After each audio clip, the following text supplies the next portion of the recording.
테슬라 소식입니다. 테슬라 코리아 한국 서번 돈 고스란히 해외에서 배당. 테슬라 코리아가 지난해 벌어들인 순이익의 1.75배에 달하는 379억 원을 모기업인 테슬라 네덜란드에 배당한 것으로 나타났다. 투자 규모는 2023년 339억 원에서 지난해 174억 원으로 줄인 대신 배당에 집중한 모양새다. 14일 업계에 따르면 테슬라 코리아는 지난해 379억 원을 배당했다. 지난해 당기순이익이 216억 원인 점에 비춰 배당 성향은 175%를 기록했다. 이 배당금 전액은 테슬라 코리아 지분 100%를 보유한 테슬라 네덜란드 법인에게 지급된다. 테슬라 코리아는 대규모 배당에 나서면서 국내 투자는 대폭 줄였다. 테슬라 코리아의 투자 활동으로 인한 현금 유출은 2023년 339억 원에서 지난해 174억 원으로 49% 급감했다. 국내 투자 감소로 서비스 질이 하락할 수 있다는 우려가 나온다. 실제 테슬라 코리아의 지난해 리콜 대수는 21만 136대에 달하는데 국내 서비스 센터는 단 14곳에 불과하다. 테슬라 코리아와 국내 수입자 3위를 놓고 다투는 볼보 자동차 코리아의 경우 지난해 리콜 대수는 2180대인데 서비스 센터는 39곳으로 테슬라 코리아를 훨씬 웃돈다. 테슬라 코리아는 2021년 연매출 1조 원을 넘어선 이후 지난해까지 4년 연속 연매출 1조 원 이상을 유지하고 있다. 지난해 매출액은 1조 6,975억 원으로 2023년 대비 48% 증가했다. 지난해 영업이익과 당기순이익은 전년 대비 각각 51%, 81% 급증했다. 이 같은 성장세와 별개로 테슬라 코리아는 2019년부터 지난해까지 단 한 차례도 기부한 사례가 없다. 업계 관계자는 테슬라 코리아가 한국 투자를 줄이고 대규모 배당에 나선 것은 한국 서비스 질 하락 등 소비자 피해로 이어질 수 있다며 테슬라 코리아는 연매출 1조 원 기업답게 국내 투자와 사회 공헌에도 적극 나설 필요가 있다고 지적했다. 애플 소식입니다. 1분기 출하량 10% 증가, 관세 대비 재고 비축. 올해 1분기 애플 아이폰 출하량이 지난해 같은 기간보다 10% 증가했다. 중국산 관세 폭탄 직격에 대비하기 위해서다. 14일 시장조사기관 EDC에 따르면 애플이 올해 1에서 3월 5,790만 대의 아이폰을 출하한 것으로 집계됐다. 이는 지난해 1분기 5,260만 대보다 10% 늘어난 수치다. EDC는 이 같은 출하량 증가세는 갑작스러운 것이 아니며 중국산 제품에 대한 관세에 대비해 재고를 비축한 결과라고 분석했다. 이와 관련해 공급 급증은 비용 상승과 공급망 혼란을 완화하기 위한 전략으로 실제 소비자 수요를 기반으로 한 예상치보다 1분기 출하량이 부풀려졌다고 설명했다. 애플을 포함해 미국의 여러 소비자 기술 기업들은 트럼프 행정부의 새로운 관세 조치에 대비해 수개월 동안 미국 내 유통 채널에 재고를 쌓아온 것으로 알려졌다. 특히 애플의 경우 미국 트럼프 행정부의 관세 총구가 집중된 중국에서 북미향 아이폰을 주로 생산한다. 현재 미국이 중국에 부과한 관세는 총 145%에 달한다. 삼성과 비교했을 때도 애플 출하량 증가세가 압도적이다. 1분기 6,060만 대를 출하해 점유율 1위를 차지한 삼성전자가 작년 1분기보다 출하량이 0.6% 늘어났다. 중국 샤오미의 출하량도 2.5% 증가에 그쳤고 중국 오포는 6.8% 줄어들었다. 한편 지난 11일 미국 관세국경보호청가 일부 스마트폰 등 일부 전자제품을 상호관세 부과 대상에서 제외하기로 했다. 이로써 스마트폰 제조사들이 한시름을 덜게 됐으며 이는 특히 중국의 대규모 생산 기지를 갖춘 애플에 유리하다. 다만 이틀 뒤 트럼프 대통령이 스마트폰 등 전자제품에 대해 일시적인 관세 제외 조치이며 향후 다른 관세 범주로 옮겨가는 것이라고 수습했다. 아마존 소식입니다. 제품 70%가 중국산. 아마존 판매자들 미중 무역 전쟁의 공황.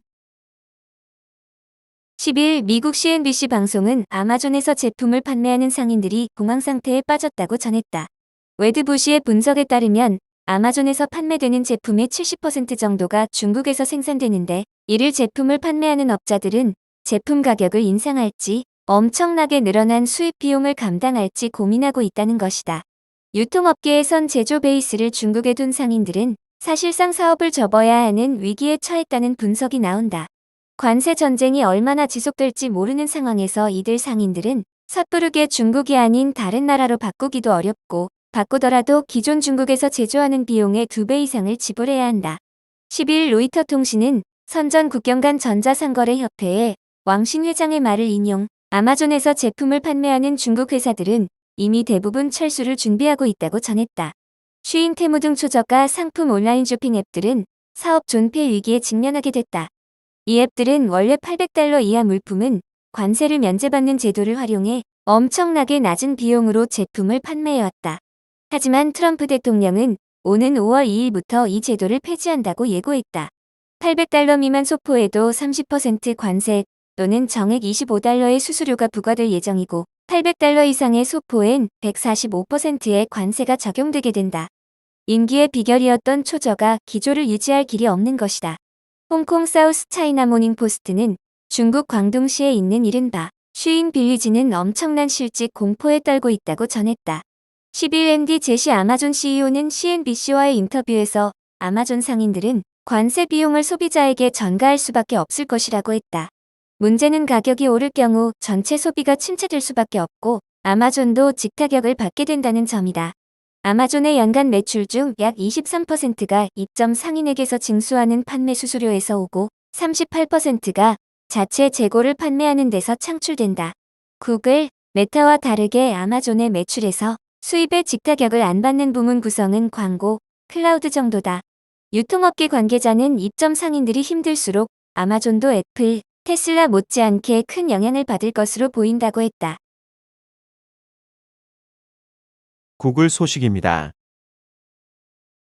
한국 지도에 집착하는 구글, 꿍꿍이 뭐길래? 최근 구글이 일대 5천 축척의 한국 고정밀 지도 데이터 반출을 요구하면서 논란이 커지고 있다. 표면상 이유는 한국 내 구글 지도 서비스 향상이지만 본질은 자율주행, 디지털 트윈, 증강현실 등 미래 핵심 산업의 주도권 확보에 있다는 분석이 나온다.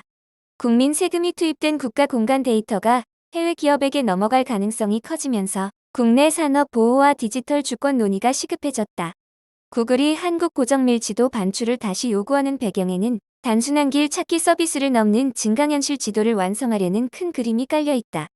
이는 미래 인공지능 산업의 핵심으로 꼽히는 공간 기반 기술 전쟁이 본격화됐음을 뜻한다. 14일 IT 업계에 따르면 구글 지도를 AR, 3D 기반으로 업그레이드하기 위한 디지털 트윈화 전략을 본격 추진 중이다. 이는 단순한 지도가 아닌 현실 공간의 모든 요소를 가상세계에서 재현하려는 시도로 향후 로봇 자율주행 AR 기기와 연결되는 피지컬 AI의 핵심 인프라로 작용한다. 피지컬 AI는 AI 기술과 물리적 시스템이 결합돼 실제 환경에서 자율적이고 적응적인 행동을 수행하도록 하는 기술을 의미한다. 구글 지도는 디지털 트윈 기반의 현실 재현 플랫폼으로 진화 중이다. 애플, 마이크로소프트, 메타, 아마존 등도 이 시장에 뛰어들며 공간정보 산업은 빅테크들의 주도권 경쟁을 벌이는 미래 핵심 산업이 됐다. 국내에서도 치열하게 기술 주도권을 선점하려는 분야다. 네이버는 디지털 트윈 원천 기술로 사우디아라비아 디지털 트윈 구축 사업을 수주했다.